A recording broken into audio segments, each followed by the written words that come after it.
What's up, Sooner fans? Welcome back to Sooner Surge YouTube Live here tonight on a Sunday evening, getting ready for really an important week in OU football with the recruiting commits that are going to be happening, as well as almost Hunter getting ready for game prep with some, talk of press conferences. That's just around the corner, really, for OU with Venable's press conference and really looking into the first game at Arkansas State. So appreciate all our viewers who are going to be hopping on here. Make sure you guys are asking questions if you have any, or just giving us your comments. We love them. Appreciate all the subscribers that we have. Brian's already starting off strong with the comment of this going to be a season to remember. I agree. I think it is. I think it's going to be a great season, especially the way the schedule sets up, guys. Yeah, it's one of the easiest schedules I can remember in a long time. You got 3 of the 4 new Big 12 teams this year. A very easy non-conference schedule. I think as of right now, we're favored in every game except for Texas. So, yeah, it's going to be an exciting season. Classes start tomorrow. Fall camp is over. They had the scrimmage yesterday, the final scrimmage of the summer. And, just game prep, as Jeremy mentioned, getting started tomorrow. Yeah, we got a question here. Was it 13 days till kickoff? 42 till bowl season. We are close, very close. I think I'm just most excited for football. I know next week OU doesn't play, but we do have a Saturday with a football game or 2. And so excited for that. And I'm also excited just to get into real football and all the recruiting kind of not as much. You know what I mean? Right now, that other than practice, that's all there is to talk about. And so I'm ready to get kind of into the nuts and bolts of the season, guys. Yeah, there's 2 more recruits committing this week, and Andy Bass on Thursday from Heritage Hall, quarterback and athlete. That's one. Really excited about. Hope he ends up a Sooner. Watching him last Thursday, actually, at the Carl Albert scrimmage. He was impressive. Really just throwing the ball, running as well. Had a few really impressive runs on the ground, and then some really nice passes as well. Yeah, Andy Bass, man. I didn't get out to the scrimmage to watch it, but just from what I saw in highlights and stuff, he kind of looks like that guy that can just so athletic, can play multiple positions. And I could see if he does commit to OU using him in a few different positions, especially, the H-back position that Lincoln Riley really used a lot. I could totally see a role like that where he'd be good. But he could also, he would be a guy that you could put in kind of like they did with Belldozer, kind of like the Wildcat, and do something with. He's just really good with the ball in his hands. Yeah, 100%. There's packages already, kind of like Jay mentioned there. He's not going to just be a one-position player. I know guys have been called Swiss Army knives before. That's what Andy Bass is. He'll have an H-back package, a goal line package, a short down package, a quarterback possibly. It's going to be interesting to see how they decide to use him, because the options really for Andy Bass are endless. And we haven't had a season this soft since Missouri Valley Conference. You're probably right on that. Big 8, this is maybe. This is a very easy schedule compared to what we're used to. Harrington or McCullough at Cheetah. Jeremy, what do you think on that? Yeah, James, appreciate the comment there. He talked about what Gabe and Teddy on the Oklahoma Breakdown talked about Harrington, and you still think McCullough. And look, I'm not sure who's going to go out game on the first snap. I think actually the first game they're probably going to play equal amount. I think you're going to see both of them on the field quite a bit. And I'm kind of like you, James, in one way that until the Harrington talk, until I see it on the field, McCullough, what I've seen from him in the spring game, and we know he could do it in the Big Ten because he did. I know it's kind of a new position for him, but I look for both of them to play a lot. But man, from what I've seen from McCullough, it's hard. But you're hearing a lot of Harrington talk, so I don't know, Hunter, on that. What do you think? I'm going to go with James. I think McCullough is going to be the one to roll out there first. But like you said, both are going to get a lot of run. Probably not only week one. I think that's going to kind of be the thing all year, where honestly I could see both of them really just splitting time at Cheetah, keeping them fresh there. I do like McCullough more than I like Harrington. McCullough was a All-American as a freshman All-American last year at Indiana. That's unnoticed. And then Harrington, we just got to see it in game. We got to see it consistently. We see it in practice every year. We see it in fall camp every year. It's time to see it in game. I think we are. But as of right now, I'm going to give McCullough the edge there. Yeah, I think Harrington's got the speed a little bit over McCullough. But you're right. I mean, no one's ever questioned Justin Harrington's body, physicality. That's always been. So, yeah. Yeah, hang a half 100. Hey, on that note, Brian, on that note, I think it's going to be a little bit this year with the depth OU has at running back and quarterback backup and everything, receivers. I think when you bring the backups in, they're still going to be pouring some points on some of these teams. So definitely expect 50 in that first game for sure. Yeah, OU, 13 days away. Right now they are favored by 33. I would expect a 50-point performance. Anything less than that's honestly probably a disappointment. In that, I do think Jackson Arnold's going to get a lot of run. I would be shocked if he's not out there by midway through the second quarter, by late second quarter, for sure halftime. Third quarter, he should be out there at that point. If not, I'll be a little shocked because that means we wouldn't have as big of a lead as you would expect against Arkansas State. I think for me, it's as a Sooner fan after last year's struggles at the quarterback position, and I'm not going to sit here and put a mask over that. There were some problems with hitting guys that you should hit. For me, that's kind of what I want to see more than anything. I want to see DG make the plays he should make, and maybe he'll wow us. Maybe he'll wow us with some other things, and I think he could, especially with his legs and maybe scrambling and look. But I want to see him make the throws he's got to make. The ones that OU fans are just taking to the bank because they're so used to the QBs making those throws.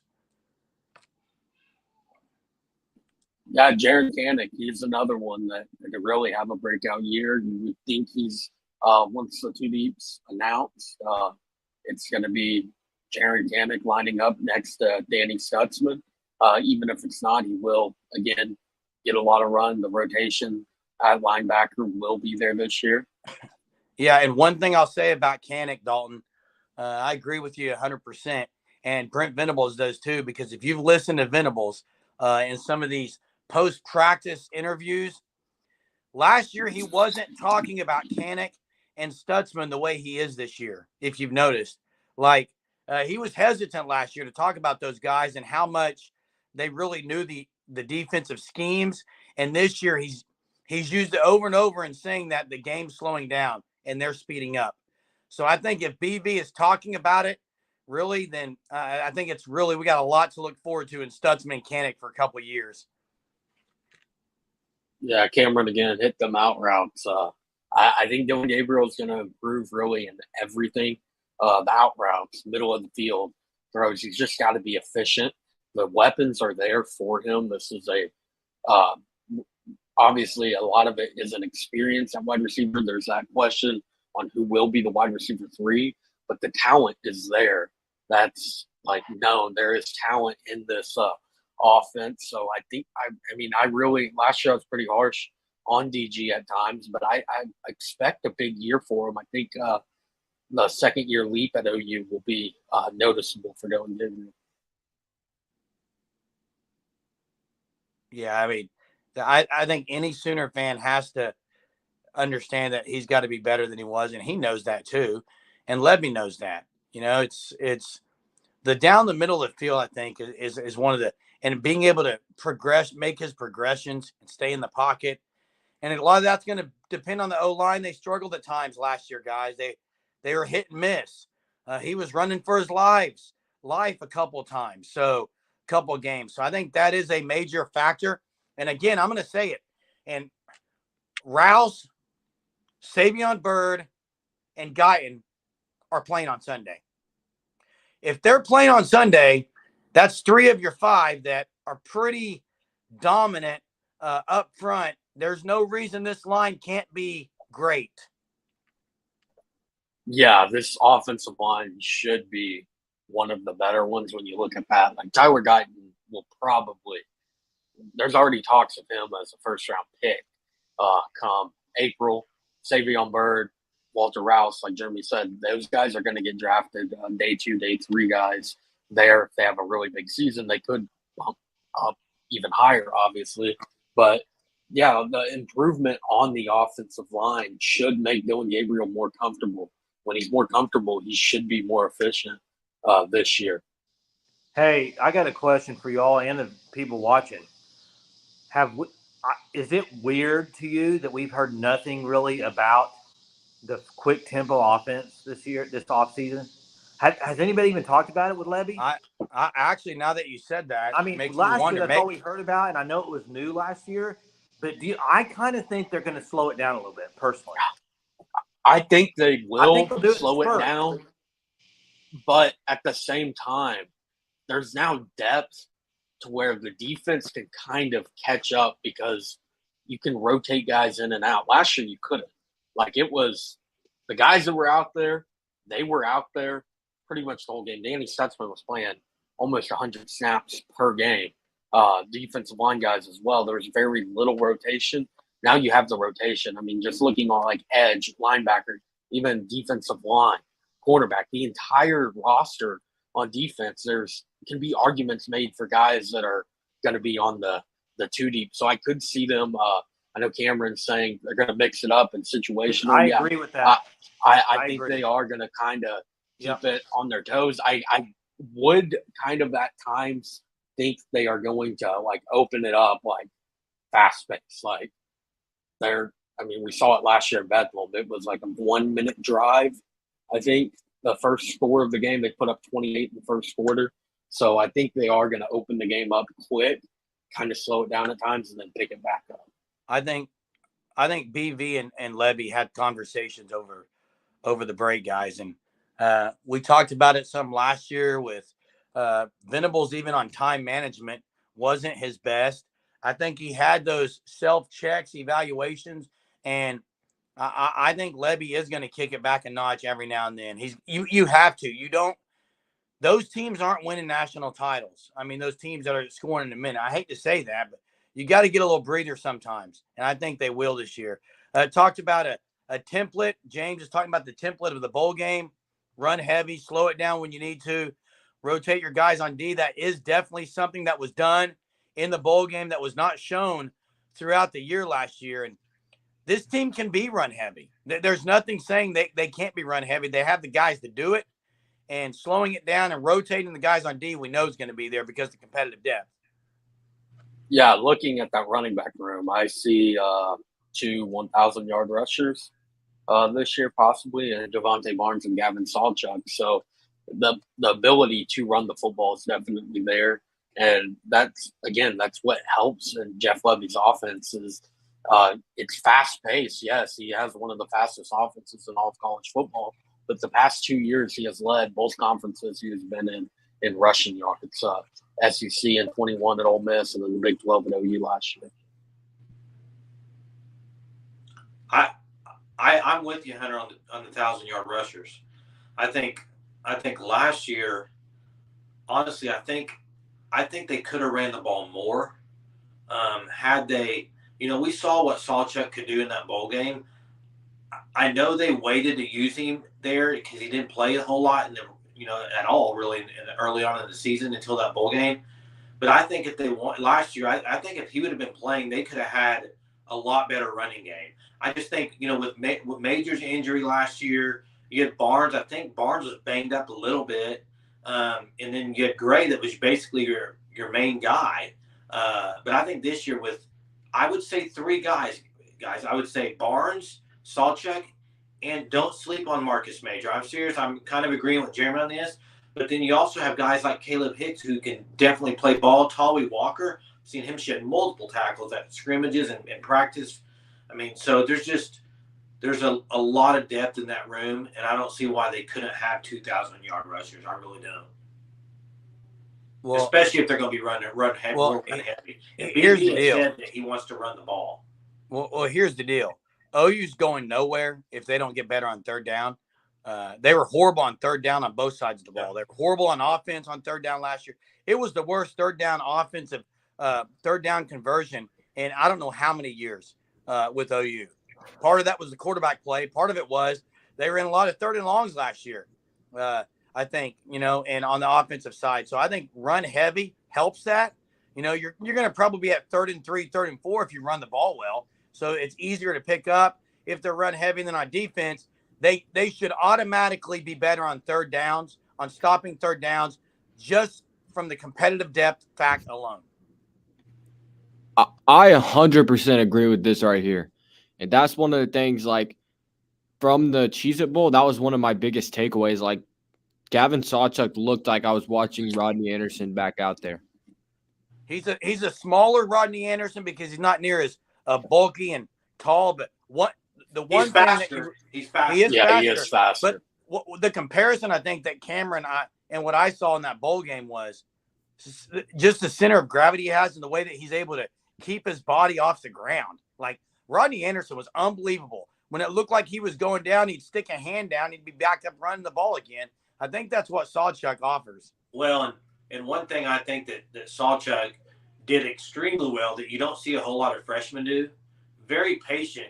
I mean, he's very good with his vision on seeing the hole and then just darting through it. I mean, some guys I'm trying to think of the guy. There was a guy for OU he was good, but he was so fast into the hole. It was almost like if he would have just waited a little bit. Do you know who I'm talking about, Jeremy? I mean, maybe some of our viewers. I mean, he was super the opposite guy of that would be Chris Brown, who waited patiently. No, yeah. And Sawchuk's very patient for a freshman running back. Both of those guys hit the hole faster than Eric Gray did. You saw it in the bowl game. And I know people might bash me for that comment, but Eric Gray was not a speedster into the hole. Eric Gray was a phenomenal running back. Okay, but both Barnes and Sawchuk are speed to the hole. That's something different. Yeah, Adrian Peterson was definitely that guy as a true freshman. Oh, yeah. Does anybody remember his highlights? Anybody remember his first game? I'm sure you do, Jeremy. They lost. No, but do you remember his first game when he played? Everyone was like, who is this? I mean, when he came in, it was just like, that guy's different, period. But didn't they lose to TCU at home? No, that wasn't the first game. I don't think that was Peterson's first game ever. Peterson was like, his first game was against a Hunter. nobody. He came in. Were you guys alive do you guys remember Peterson era at all? The first Adrian Peterson game was before I was born by about a month. So wow. That was 2004. They opened the season with a win against Bowling Green. That's what I thought. He came in. He didn't start. They went 12-1 as in 2004. Yeah. So. He didn't start, Jeremy, and he came in later, and everyone's like, "That's different. That guy is unreal." I mean, he ran off a couple runs that you were just like, "Wow." Oh yeah. I think he's the greatest back to ever play OU. I mean, if you've seen the Marcus Dupree, I think Adrian Peterson's the best. I know, but I'm saying if you've watched the Marcus Dupree 30 and 30, that he was Mike Gaddis was another one I think that was under. Yeah, Mike Gaddis, obviously, and then Billy Sim. That first game though, 2004 against Bowling Green, two 100-yard rushers in that game. Peterson was at 100 on the dot. Don't tell us the other one, Jay. Who would it have been? Anybody knows it? Jay, do you know it? I want to see if any of the viewers know who it was. It wouldn't have been Jay. Yeah, see if the viewers know first. Any viewer know who the other 100-yard rusher was that year at the beginning of the year? First game of the year, right, Hunter? First yeah, game. against Bowling Green. I think I might have a guess at it. Who was the quarterback that year, Jay? 2000. We got our winner right here. Kewan Jones. There he is. Led the team in rushing that game, He's the man. 148 yards and a touchdown. That's it. Hey, Kewan Jones, though, you compare him to some of the backs OU's had, he was not. He was good. He was good. He was pretty good. And I tell you what, you remember the game against LSU, Jay, the championship game? A little overthrow from Jason White. Wide open in the end zone. Kewan Jones. Alan Patrick is. I couldn't remember if Alan Patrick was that year, but No, he was later. Hey, yeah. Kewan Jones' son. He's going to be really good, Yeah. guys. Where's Caden Jones going to go? Hunter, Caden you talked Jones. to him, didn't you? Yeah, Caden Jones is the real deal, man. Going to have a big season at Jinx this year. I know high school football kicks off Thursday. There's a lot of big games. You got Owasso, Bixby, at TU, and Battle of the Burbs. And out in the 405, you got Westmore Union. So that's a game with some top OU targets playing, and Devon Jordan, who's currently uncommitted, but OU's in the top 5, and Michael Patterson McDonald, who's committed to OU. What my way too early prediction for 6A, I'm taking Jinx this year. I think they're going to win the state championship. They got Caden Jones there, got a really good defense. Coach Gaylor is one of the best coaches in the state, if not the best defensive coordinator, honestly. So, yeah, Got a move-in quarterback a lot too. of guys. Yeah, Move-in Owen quarterback Jones is too. another, and he looked really good in the scrimmage on Friday. He had a few touchdowns in that half game against Booker T. Yeah, we can transition a little maybe to some high school recruiting. I don't know if people are sick of hearing about recruiting or not, but I heard you guys talking about the Bass thing earlier, and it is interesting that I don't know if OU is going to have any more under Levy the Dimitri Flowers type guy. It seemed Trey Millar. I just don't know if the offense. Looking at who they're recruiting, they kind of have to. You already have Xavier Robinson committed. You're going after Andy Bass. That's 2 guys that can play that H-back role. So you're kind of have to make a spot for that in the offense. To me, it seems like Xavier Robinson is the one who fits that H-back. I mean, he would be I would agree. Almost like a better Mikey Henderson as well. I mean, that's a comp. Yes. You can bring up Dimitri Flowers. But, guys, Mikey Henderson was a guy who was highly talented. He just wasn't, couldn't keep it together off the field. But his true freshman year, he was a stud. With Andy Bass, I mean, he told me that OU's whole plan for him, they're going to use him basically running back, wide receiver, and quarterback. And quarterback would just be like a, end zone, goal line, package for him. Almost I like don't see that happening. I very much see that happening. It'd be similar to what they have. Not over Jackson Arnold. No, like a package for him. That's what they told him the plan is. And then running back and then some slot receivers. So they're going to use that dude, assuming he commits, if he does commit to Oklahoma on the 24th, which is Thursday. He will be a guy that's used multiple ways. And then Xavier Robinson, I know he kind of wants to be a true running back, but that dude's got all the tools to be the next great H-back out of Oklahoma. Yeah, his first carry on Thursday night of the season in the scrimmage half game against UConn, 9-yard rush, and he threw a kid into the ground. Literally just threw him right off of him, right into the ground. With his left hand. Yeah. Xavier Robinson is worth every bit of the hype. Finally getting to see him in person. I've watched all of his highlights from last year. All-time leading rusher in a single season at Carl Albert, a school that is really notorious for the running backs they have had. And Xavier Robinson's going for 3,000 this year. That's the goal. Don't know if that will happen, as they have Kevin Sperry, so it's going to be a fairly pass-heavy offense as well. And, yeah, what James says is probably true. I know Levy has hinted at, this being like a a forever home, and maybe he'll take over as, possibly in the long run. But I could definitely see him somewhere else. I don't know how long he's going to be here, and I don't have anything against Jeff Lebby. I think he's going to have a phenomenal year calling plays this year. But he's definitely going to be looked at. He was looked at last year over the season, right? I mean, he was looked at for multiple offers. Yeah, it seemed like, or at least interviews. Yeah, he said he was offered positions. To me, it kind of seems like Jeff Lebby would leave, but it would have to be the right job offer. Like he's not just going to go somewhere like I don't want to throw a school out there, but just to say the name of a school, like a school similar to Louisiana Tech, he's not going to bounce for that. I could more so, if he gets like a Power 5 job. I mean, USC is mentioned here.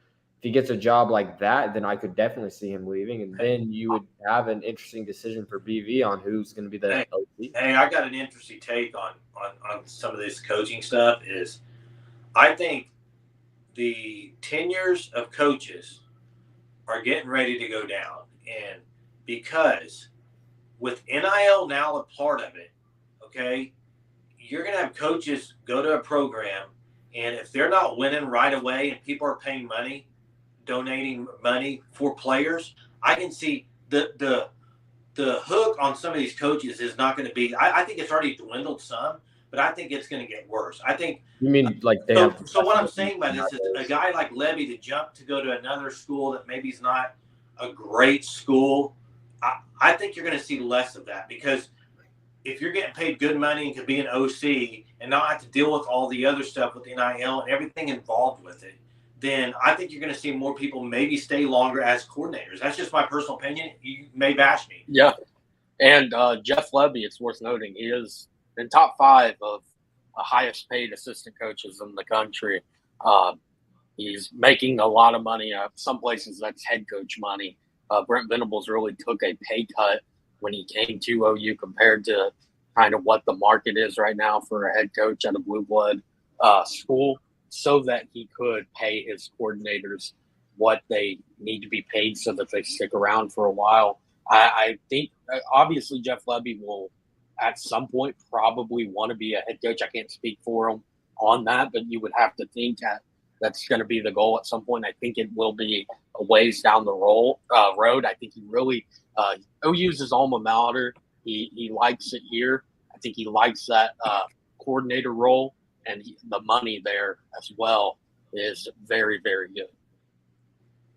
Yeah, and Lebby's got a great staff under him. Like, I mean, look at those guys. Emmett Jones, in my opinion, I'd consider him a superstar recruiter, because that dude has already got his 2024 class done. And 2025, he's already got, right now 3 commits, and he's got in good with guys like Isaiah Mosey and Andrew Marsh. So Emmett Jones is a superstar, and then you got DeMarco Murray. We all know what he can do, and Lebby likes Joe John. Bill Bedenbaugh is one of the best, O-line coaches. Now you got Seth Luttrell on staff. So just Lebby, I mean, I think, his job right now, I don't want to say it's easy, but, I mean, like you mentioned, it's easier compared to having to deal with all of the pressure that comes with being a head coach, whether that be NIL related or whatever. But yeah, I think it's going to be interesting to see what happens with Lebby, but I would imagine he gets it, he sticks around. I agree with you, Brody, but I also disagree with OC at Oklahoma is one of the most pressured jobs there is. The way OU puts up points over the last 20 years, like that role, the OC role, there is pressure involved. I'm not saying there's no pressure, but there's a lot less pressure than being head coach at certain schools. I mean, if he were to go to a little school, obviously I'd say there's more pressure being – but, I mean, you talk about him going to a Power 5 school, I'd say there's a little bit more pressure being a head coach than an offensive coordinator. But it is Oklahoma. Yeah, and I mean, you're right. You're right on the fact that you just said it, and sometimes we forget it as OU fans. And, look, I'll call it like it is, and I'll say it like it is during the weeks of the games, and I'll be critical sometimes, but OU is very blessed. With the guys that you just mentioned on this staff, I'd be hard-pressed to find a staff that's got better staff than what Brent Venables has put together here. That's kudos to the university, too, to be able to front that money to make sure he can pay these assistant coaches. But we appreciate all you guys subscribe. Make sure you are subscribed. We're going to maybe transition. I got something else I want to talk about here. We also got our super stickers and super thanks that you can click on as well. You guys have been awesome. Just the Sooner Surge family. We appreciate it. All you guys are doing. Keep rolling with the questions and comments tonight. But I want to talk about maybe this recruiting. And Cameron says all coaching is hard coming from an athlete. That is true. You got to coach them up hard. But I don't know. I know some of our viewers probably were following the Barry Switzer days, but just the world of social media, guys, and how much social media has played into recruiting. Because back in the 80s and the 70s, you can hear all kinds of stories about Barry Switzer and how things were switching with recruits, but you couldn't hear it at the time. And now on a daily basis, things seem to change so much. But I think that's honestly just the world of social media, because this was not the case, 20 years ago. And it ends up causing, I think, a lot of anxiety for fans for really a lot of no reason. But it's interesting, just the world of social media, really not just in recruiting, in the world. But yeah, I mean, when you look at your point there, a prime example is David Stone's Instagram. No matter, I mean, you cannot have Instagram. You cannot even, know anything about really David Stone. You could not follow him at all. And if you are on Oklahoma Twitter, you're still going to know anytime David Stone posts an Instagram story or posts on Twitter. So that's just, to me, a prime example of how social media is today. With, recruiting is definitely an aspect of it, which there's a lot of social media involved. That's kind of how, if you're a recruit, that's kind of how you get recognized in some ways.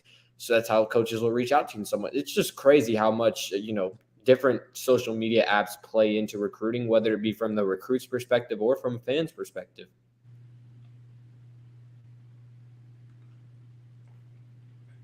Yeah. Hey, David Stone's committing in what, 5 days, 6 days? What is it? 6.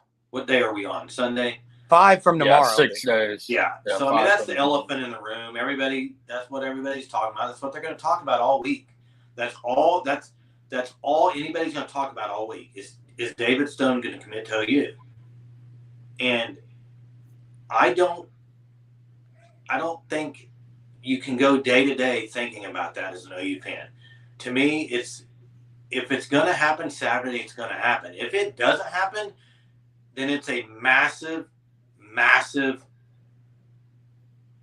drop of the ball for Oklahoma, period. Except it's probably not OU dropping the ball. It's just, I would say it's a major loss. Major loss. It's a major loss because of what could happen on the domino effect. That's the reason it's a major loss. Well, it's also a major loss because you got a 5-star defensive tackle in your backyard. Yeah. You got to land them. And I think the advice you just said about, not worrying about this on a day-to-day basis, that's also something that you need to tell yourself, because you worry about this as much as anyone, which, I mean, honestly, I get the worrying about it. I worry about it as well, but just, I don't know what you're talking about, but I promise you. I'm talking about Jason. I don't worry on if David Stone is going to go to OU. That's not something that keeps me up at night. Oh, you've been up a little late the past couple of nights. Hey, I'm not worried about it. That is a wrong word, dude. I don't know if it's worried, but hey, if OU doesn't land David Stone, they can't get a top 10 class this year. It's impossible. Hey, and that's not. I don't know. Let me break out the class calculator. It's not good if they don't land him, is what I'm saying, guys. Hey, and Brody, I'm the one all along that said Danny Okoye, in my opinion, maybe the best of them all in this line. But the problem lies, David Stone is in the middle. I agree. That's you got to get the anchor. I don't think anyone disagrees with you when we all say that David Stone, you have to land David Stone. You cannot miss on David Stone. I just think the last few days, I've seen a lot of stuff on Twitter from OU fans kind of up in arms about don't know if they're going to land David Stone. And I would just say, guys, nobody knows anything until Saturday on when he commits. And anybody can say they know, but the way David Stone is on Twitter, he threw up the U in his football game the other day. Okay, nobody knows what David Stone's thinking. I don't blame him. I mean, I want to ask Hunter and Brody something, because they definitely follow recruiting more than I do. Okay, these two guys here are on top of things. They've interviewed a lot of recruits, written articles on them. So they're definitely more in the know than me. But I just haven't, and this is a honest question because it's something I've wondered with BV's commitment policy. Mm-hmm. If do some of these recruits almost, because look, let's say they don't commit to OU, right? Yeah.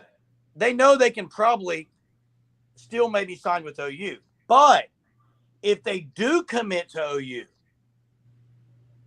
they know that they're not shopping around anymore.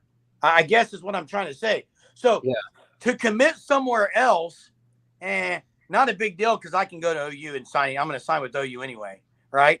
Yeah. Commit to OU. According to BV's policy, and I don't have it in front of me. I don't even know if it's published anywhere, but it's almost like, you're done looking. I mean, you're exclusive. You're OU. Is that? Am I wrong in kind of what a mindset might be of the recruit? Yeah, you're right on it, and I think different recruits have different perspectives on that. Like a lot of recruits will say, yeah, I mean, I agree with it. I think it's a good policy, but I mean, Hunter, you talked to Danny Okoye, and he had a little bit of a different perspective. I think he said something. I don't know. You remember what he said on that? Yeah, Danny pretty much kind of sum it up was to each their own. I don't know if that was his exact words, but that was really what he was getting at. He said people have what they like, and that's not one that he respects it, but it's not one that he necessarily likes there. But there's a lot of recruits that understand it because to be committed means to be 100%. I know Casey Poe ended up not committing to OU. He committed to Alabama, but before he really started his official visits, he told me it's like you got to be all in. The school's all in on you. You got to be. It's at that point. It's time for you to be all in on the school as well. So yeah, Jeremy, you really summed it up really good on when you're committed to OU. That's it. There's no more visits elsewhere. A lot of other schools will still let you visit elsewhere, still go to game day, still go on officials or unofficials. But Brent Venables does not let that fly. Got this comment here, pull your scholarship. That happened. I can't remember the name. It was a JUCO defensive lineman who committed to OU. Also happened with Lane Jenkins. He committed to OU and then Ashton Cozart. Illinois. Ashton Cozart's another one. Yeah. Yeah. And, another thing that Okoye, especially like he told you, Hunter, all the schools he was wanting to take game day visits to.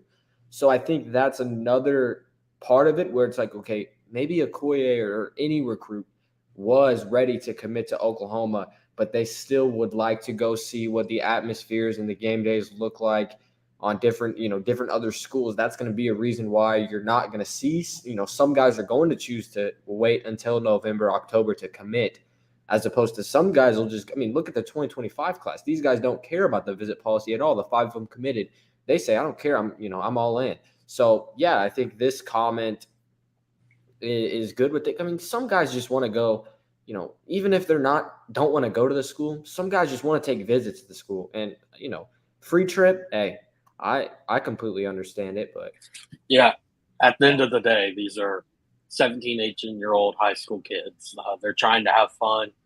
This is really the one time in their life where there is so many football programs pitching to them, trying to get them to go to their school. And then now with NIL, there's money involved in that. So, yeah, a lot of guys are going to kind of take their visits, as many as they can, and get a feel. Danny Okoye, the game day visits, like Brody mentioned, that's really what's going to kind of separate his recruitment, I believe, is getting to see that game day atmosphere. Because he said the spring visits or summer visits are one thing. Learn a lot about the school, but you don't get to see that game day environment until fall.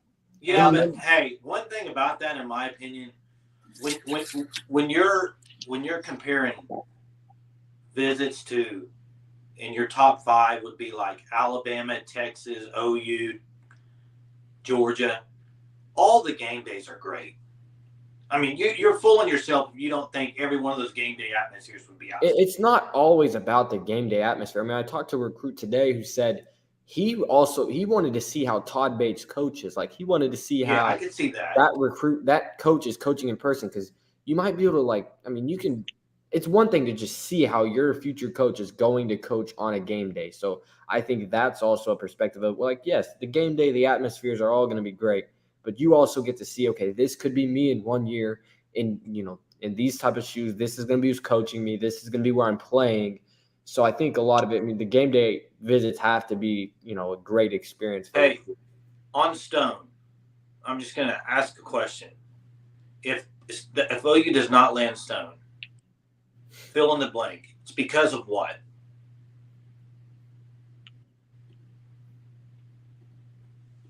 I mean, you want me to go first? I don't care. I'm just asking.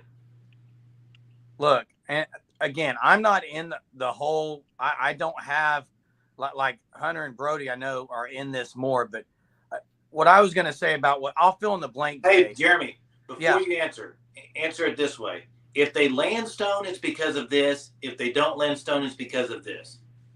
Okay. Well, what I was saying about the other great thing about BV, I mean, whether you like it or not, the good news is if you land a guy, right, he's committed to the program. If he commits, he's all in. That's the other thing. I see people saying family and mama. I know that's been thrown out there a lot, and which is honestly, in my opinion, very sad. Okay, if they're going to have that much sway in this, but if they land Stone, I think it's because the future. I would hope that that's what it would be, as they see that, I'm going to go play there because I'm going to have the best chance to expand and get better and future money. I don't think recruits really see the future money. I'm going to say if we don't land Stone, it's probably because of the money temporarily. I think it's short-term money if we don't land him, right? And if we do land him, then I think he can see beyond that and knows that he's going to get paid later in a much bigger way. Yeah, I agree with that. You make a good point, but I don't know if I could give you one definitive reason why Oklahoma would land David Stone, because look at it this way.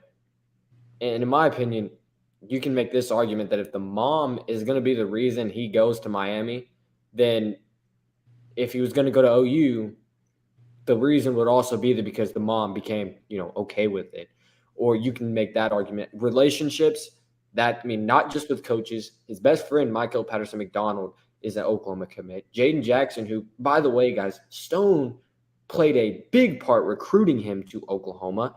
And you can keep going down the list. David Stone has been he's been to Norman. I don't have the exact number, but I think it's around 14 or 15 times.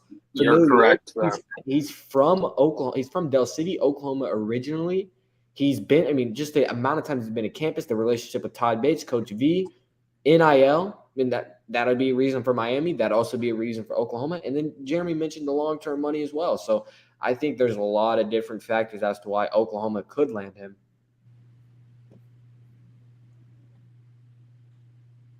Hey, Jay. Yeah. Do you think if I say it like this, would you agree with this? OU will not land him, and I think this is your perspective, Jay. OU will not land him because they haven't been able to land any of the big-time D linemen. Is that what you would say? I would just say that, and I think a reason why a lot of OU fans, because that's what I am, an OU fan, okay? I'm not an insider. I'm not into recruiting like you, Jeremy. Me and you don't follow as closely as these other two and other guys on Sooner Surge.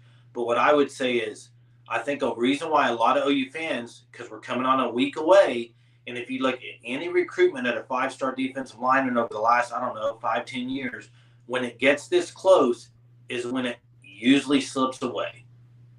Okay? OU has led on multiple guys.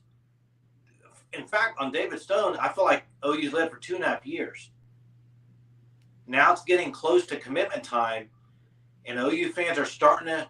I wouldn't say that they are worried, but I think it's coming from a past, and it's coming from the fact that it's happened with Hicks, it happened with Nwaneri, it's going to happen with David Stone. Would y'all agree? Which it could happen. It could, but what I'm saying, would you think that's why OU fans are a little bit hesitant. Probably. I think that What's our plays viewers into it. saying? Why Yeah. are OU fans hesitant in landing these guys and thinking that OU's going to land them? Hunter, what was your answer on this question that Jay posed? If we land them, it's why. If we don't, it's because of what? They land David Stone. It's because of the coaching staff, but really just, I mean, he grew up in Del City. That's 20 miles away from Norman. He grew up watching OU, very well aware of like what Gerald McCoy did at OU. He went on. He was a kid from the 405 that went on to be an All-American and went on to be the number 3 overall pick and 6-time Pro Bowler, maybe even an NFL Hall of Fame. So that's 100% why OU, if they do land David Stone, that's the reason behind it, is because David Stone can follow that same path. If they do not land David Stone, it's just a mix of NIL, the things that Miami kind of has in that pitch, the family. I know Dalton said family influence. There's a lot of pull really to both schools, a whole lot of pull to OU still. I mean, I don't think a guy's going to recruit his best friend to come play for a school and then not go there with him. Like Brody mentioned, David Stone is a really big reason why OU landed Jaden Jackson. And Stone would probably even say that now. Like he talked to Colin Kennedy right after his game Friday night about his friendship. He said it's his best friend.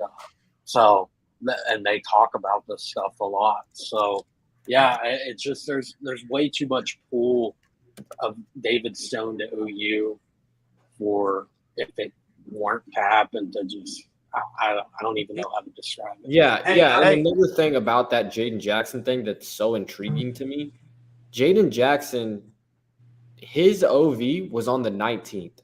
David Stone's that was a Monday. David Stone's was on, I think, the Friday, Saturday, 16th or 17th, whatever it may be. David Stone hung around on campus, he hung around in Norman to stay for the Jaden Jackson visit. He didn't go home.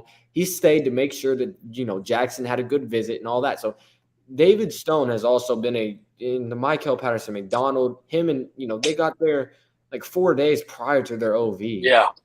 That's just another thing. It's like, they're going to have to – the dude probably already has a key code into the campus, everything like that. So, I don't know. I have a hard time seeing it not be OU. And I'm not going to say I didn't expect there to be speculation leading up because I can't remember the last time a recruit has said, okay, this is the date I'm going to commit, being a 5-star, and there has not been any sort of speculation on where it's going to go. So I'm not saying that it's just speculation. I'm saying that this is something that I believe was going to happen, whether it's true or not. Yeah, and I'm always hesitant, but the more I listen to you and Hunter there, you guys can keep talking because it's swaying me that OU's the major player here, and I'm not one that's going to pick, but I like everything you guys just said about the OU side. The other thing you got going for you is Mitchell was also heard to be maybe switching to Miami, and he didn't. Oh yeah, So Mitchell was that's something to remember too. But I'll still say what I've always said. I'll believe it when I see it when it comes to OU and interior defensive lineman 5-stars. But I hope you're right, guys. No, I think that's a good mindset to have on it. The Mitchell thing is so interesting too because the relationships with not only the staff but the players. He's very close to Michael Hawkins. That was there. He'd been to Oklahoma a lot. He was an Oklahoma lean for about 2 years, 1 year. And then a couple of weeks before his commitment, it was Miami. I think there was even some crystal balls that went for Miami. And then he ultimately picked Oklahoma. So I don't know, if you can really compare too much of it. But up until this point, where we are right now, it has seemed very similar to the Mitchell one. But again, it is a 5-star defensive lineman. So it's going to be different. But I do agree with what you said on a believe it when I see it mindset. I think is probably something good to have, especially after last week with Winery and then last year this month with David Hicks. Yeah, David Stone, like Brody said, he was on campus Wednesday before the Champion Barbecue. On campus again Thursday before the Champion Barbecue. on campus on Friday for the start of the JMU barbecue weekend, on campus on Saturday for the JMU barbecue, and then the Toby Keith event out at his hangar. Then on campus again Sunday for more meetings over that weekend. And then back on campus on, I don't remember if it was Monday or Tuesday when Jaden Jackson, I don't remember if he was there for 2 days or 1 day. But again, he made that trip out again to OU. It's just, I don't know. If he doesn't end up a Sooner, it's going to be a lot harder for me personally to continue to follow recruiting, because this entire recruitment, everything says OU, the friends, the relationships with the staff, just how he's recruited guys to OU. Well, how's that any different than a Nary recruitment? Did Williams? Did either of those guys commit guys to OU, like recruit guys to OU? No, but Nary has a bunch of difference. Nary has teammates that go into OU. Yeah, but again, David Stone has been an active recruiter, even though he hasn't been committed. Like, I'll tell you the look comparison. at Jaden Jackson. And then the times on campus is definitely Williams and Werney came to OU a lot, but David Stone's been there probably almost 10 times more than Williams and Werney ever came to OU. It's just he's been there way too much to not end up a Sooner. David Stone is the Kevin Sperry who's just not committed yet. Yeah, that's what he's doing the same thing Kevin Sperry did. The difference is Kevin Sperry's all in and committed already. Stone just hasn't yet. But they're really doing the same thing.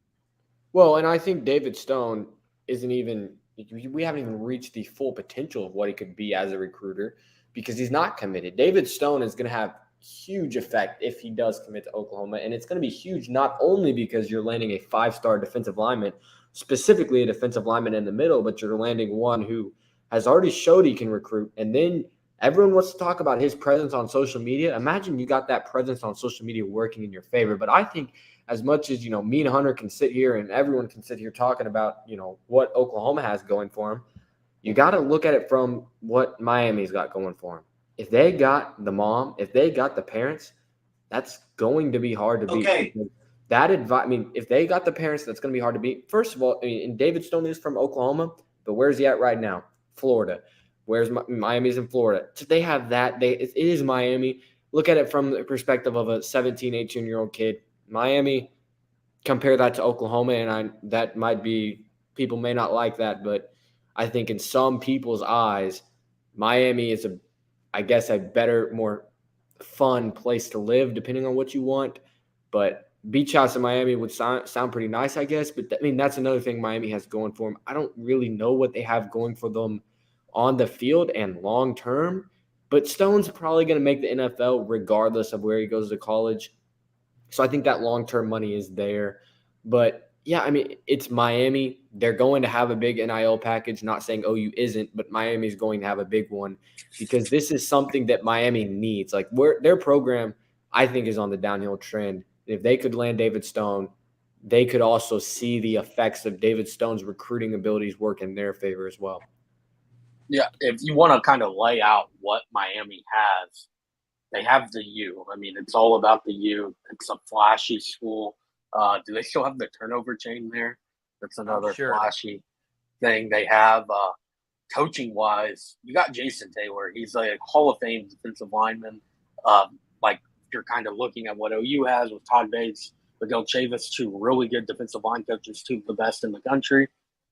You can't kind of argue against that because although Jason Taylor hasn't necessarily been as proven as they are, he's went through all of this already. He has went from playing college football to the NFL, to NFL Hall of Famer. Now he's back coaching at Miami. So it's an interesting pitch. You mentioned the family kind of relationships that Miami has built with Stone, where he's at right now. He's used to that Florida weather again. Or not again. Now, right now, he is very used to that Florida weather. A lot of guys really love it. Hey, today it was 107 in Norman, so it's a lot different. Brody and Hunter has the mom, the relationships with mom changed at all this year with Stone's recruitment? What was your question again? My question is, everybody, I'm hearing a lot of it, even people on this live are saying the mom and the family. Has the OU relationship with the mom and family changed? No, I don't think OU's relationship with the mom and family has changed. So what would make it change? Why would that be a factor if it hasn't been a factor for 2.5 years? Just because OU's relationship and the family's opinions of Oklahoma have not changed. That doesn't mean the family's opinions of Miami and their relationships with Miami have not changed. I see the whole thing as honestly a short-term thing from the parent side too. And Jimmy just said they don't have their own stadium.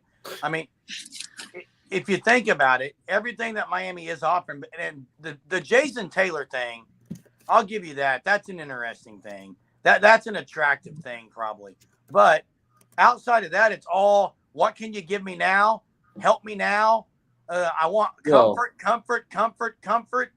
And I think that's what's so attractive to the family side of too, especially because, it's easier for them too if he's there. I mean, it's all a comfort thing, and I think it's hogwash. I think it's hogwash if parents have that much say on. I mean, Jeremy, you can't say that. If your kid was going into college, you would have a say in where they went, would you not? Yeah, and Jay, my point is, I would hopefully, when I get to that point, and I won't have anyone who's a D1 football player, maybe D1 cross country with one, but if I did, I would hope I would say, I want you to go where it's best for you and your future, not take something really quickly. Okay, but go Jeremy, where you're most comfortable. Jeremy, go what's best for me. I don't think I would. I hope I wouldn't tell them to do what's best for me. So what would be your factor then? What would be better?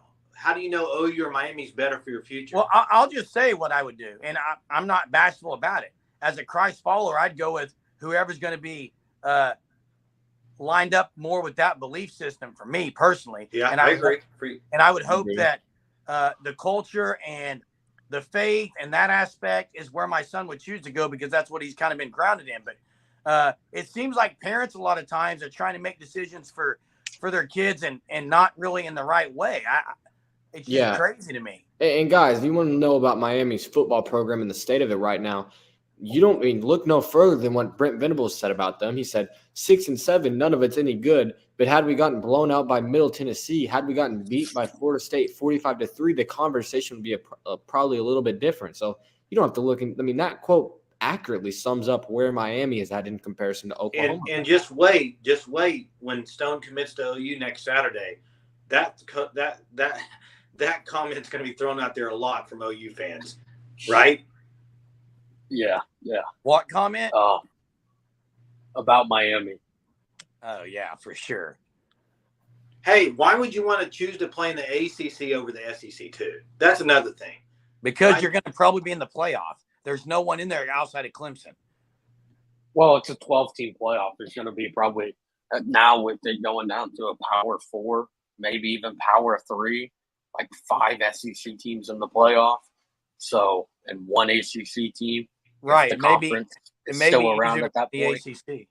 Hey, I'm going to have to get off here, but I want to say one thing before I get off. I'm going to say that wherever Stone picks, I hope he picks what's best for him.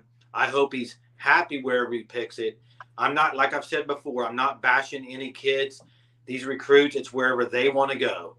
And I hope as OU fans, this week's going to be a tough week, guys. It's going to be a very tough week as OU fans to just wait on this recruitment that's been going on 2.5 years. But hopefully OU fans can do it with class. And then on Saturday night, we can talk about Stone coming to OU and committing. That's what I'm ready for. I'm pumped for it. Yeah, and I'm pumped for just the next 2 weeks. I love the build up into the first game. I know here at the Lusk House, we'll be watching Rudy as a family before that first game. That's kind of a family tradition we have here to watch Rudy get ready for college football season. Love getting ready to hear the press conferences from BV. Just the excitement's in the air, guys. again, if you have not subscribed, make sure you are subscribed to our channel here. We are going to continue. I mean, Hunter and Brody are great at bringing in some great recruit information with some interviews and things like that. And we appreciate their work in that. And just we're going to continue to provide content every day with multiple opportunities for you to check it out. So make sure you've done that. Again, we got the super thanks and super stickers on, but we really appreciate you guys being part of the Sooner Surge and this YouTube Live, guys.